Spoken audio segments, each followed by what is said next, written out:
बिस्मिल्लाहिर्रहमानिर्रहीम अस्सलाम वालेकुम। मेरा नाम है फ़िज़ा नैत और आप देख रहे हैं एजुकेशनल साइकिल।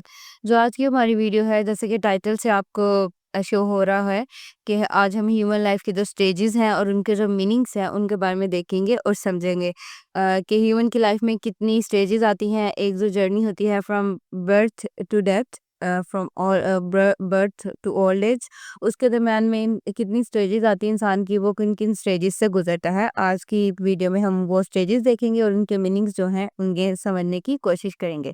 वीडियो के एंड तक आपको जो सारी स्टेजेस हैं इंसान की लाइफ की उनके बारे में समझ आ जाएगी और आपको पता चल जाएगा कि किस एज से कहाँ तक कौन सी स्टेज जो है वो होती है। वीडियो को स्टार्ट करने से पहले अगर आप मेरे चैनल पर नए हैं तो प्लीज़ मेरे चैनल को सब्सक्राइब करें, शेयर करें, कमेंट्स करें।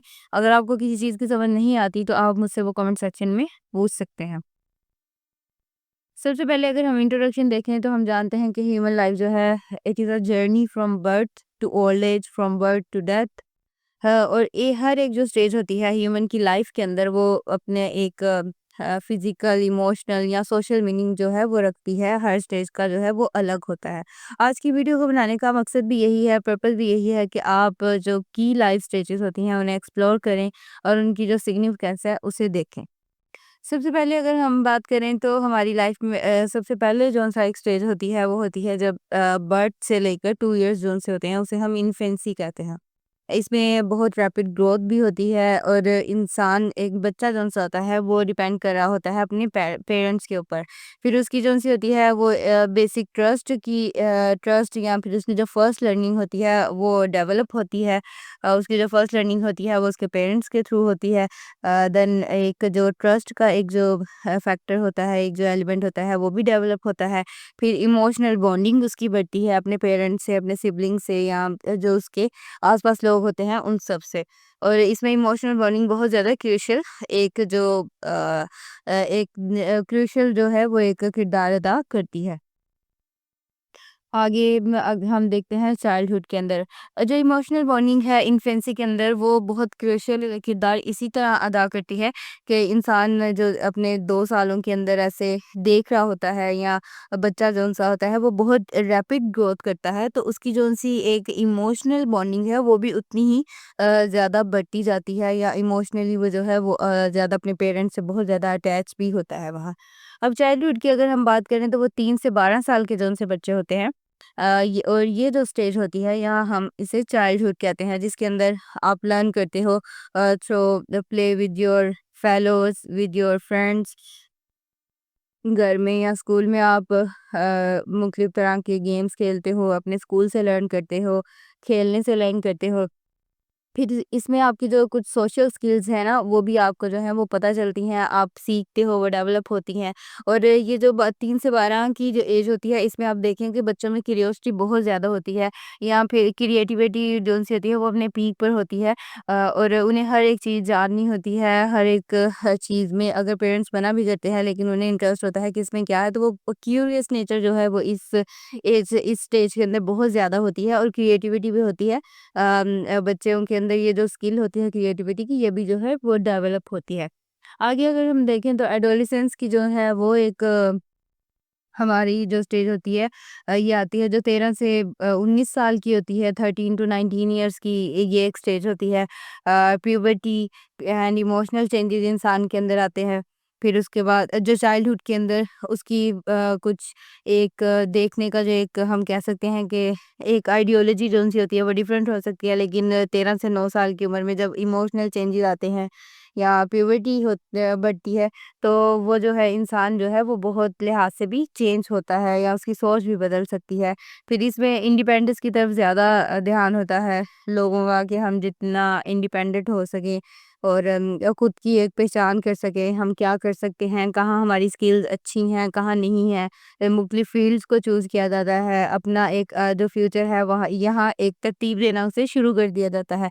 और इस एज में सबसे ज़्यादा इन्फ्लुएंस होता है जो पीयर इन्फ्लुएंस होता है वो सबसे ज़्यादा होता है हमारे दोस्तों का, जो हमारे फेलोज़ होते हैं हमारे साथ या जिस सोहबत में हम बैठते हैं उनका हम पे बहुत ज़्यादा स्ट्रॉन्ग एक जो है वो इन्फ्लुएंस होता है। आगे अगर हम एडल्टहुड की बात करें तो 20 से जो 40 इयर्स की एज होती है वो एडल्टहुड की होती है। इसमें आप अपना करियर बिल्ड करते हो। आप 19 की एज तक मैंने बताया कि आप तरतीब देना शुरू कर देते हो, आपको क्या करना है, कैसे करना है। यहाँ जो है ये आप अपना करियर बिल्ड करना स्टार्ट कर देते हो, फैमिली लाइफ मैरिजेस हो जाती हैं, एक फैमिली बन जाती है, करियर बिल्ड करना आप स्टार्ट कर देते हैं, रिस्पॉन्सिबिलिटीज़ बढ़ जाती हैं, इंडिपेंडेंस बहुत से लोग अपने 25 तक इंडिपेंडेंट भी हो जाते हैं, अपना खुद कमाना शुरू कर देते हैं और शादियाँ हो जाती हैं तो रिस्पॉन्सिबिलिटीज़ बढ़ जाती हैं, वो अपना करियर बिल्ड कर लेते हैं और फिर उन्हें अपनी पर्सनल और प्रोफेशनल जो एक ग्रोथ होती है या पर्सनल एंड प्रोफेशनल लाइफ जो सी होती है, उसके अंदर इस एज के अंदर बहुत ज़्यादा बैलेंस भी करना पड़ता है। देन आगे मिडल एज आ जाती है हमारी जो कि 41 से 60 इयर्स की होती है।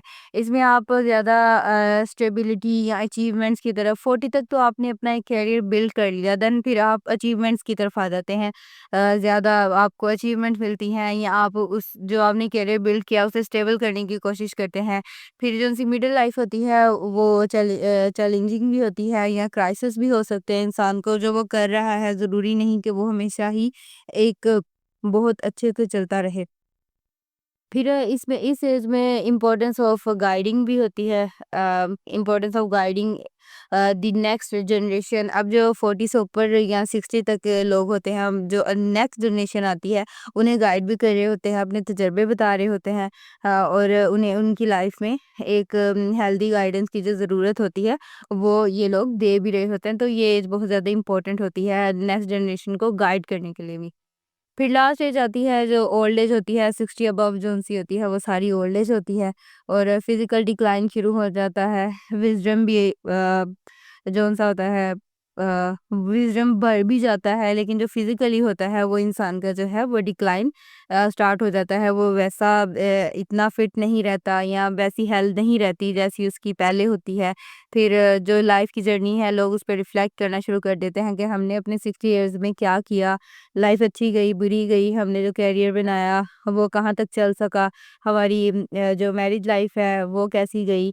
इस तरह सारा जो है अपनी लाइफ की जो जर्नी एक होती है उस पे लोग रिफ्लेक्ट करना स्टार्ट कर देते हैं और फिर इस लाइफ में फैमिली, रिस्पेक्ट एंड पीस जो है उसकी बहुत ज़्यादा इम्पोर्टेंस होती है। जब 60 से अबव हो जाते हैं लोग तो उन्हें अपनी फैमिली की ज़रूरत होती है, रिस्पेक्ट चाहिए होती है, एक सुकून चाहिए होता है। तो ये जो एज होती है ये ओल्ड एज होती है। आई होप कि आज की जो वीडियो है उसमें आपने मुख्तलिफ स्टेजेस के बारे में देखा, समझा, उनके मीनिंग्स की आपको समझ आई और वो क्लियर भी हुए होंगे। और कंक्लूड अगर हम ये सारा करना चाहें तो यही होता है कि लाइफ जो है वो एक साइकिल है, life is a cycle of growth and change. वो बदलती रहती है, ग्रो करती रहती है, कुछ अच्छा बुरा, अच्छे बुरे दिन आपकी लाइफ में आते रहते हैं, चेंजेस आते रहते हैं। और जितनी स्टेजेस होती हैं हर एक स्टेज जो सी है वो यूनिक लेसन्स लाती है, उनकी एक अलग वैल्यू होती है। और ये जो हमने स्टेजेस पढ़ी, लाइफ स्टेजेस जो-सी होती हैं, उनको ये जो समझने का एक यही मकसद है ताकि हमारी हेल्प कर सकें कि ह्यूमन ग्रोथ कैसे वो ह्यूमन एक इंसान पैदा होने से लेकर अपनी ओल्ड एज तक वो कैसे ग्रो करता है। उसकी जो एक ग्रोथ होती है वो सिर्फ फिज़िकली नहीं होती, मेंटली भी होती है और हर तरह से जो एक उसकी इमोशनल इमोशनल जो ग्रोथ होती है वो भी होती है। तो वो कैसे होती है और हर स्टेज की क्या सिग्निफिकेंस है, क्या इम्पोर्टेंस है। आई होप आज की जो वीडियो है उसमें आपको सारे जो स्टेजेस हैं उनके बारे में और उसके मीनिंग के बारे में ज़रूर समझ आई होगी। अगर आपको समझ आई है तो प्लीज़ मेरे चैनल को सब्सक्राइब करें, शेयर करें, कमेंट्स करें। अगर आपको कुछ समझ नहीं आई तो वो आप मुझसे पूछ सकते हैं, मैं ज़रूर उसका आंसर करूँगी। एंड आई होप कि आपके कॉन्सेप्ट जो है वो इसके बारे में क्लियर हुआ होगा। Thank you.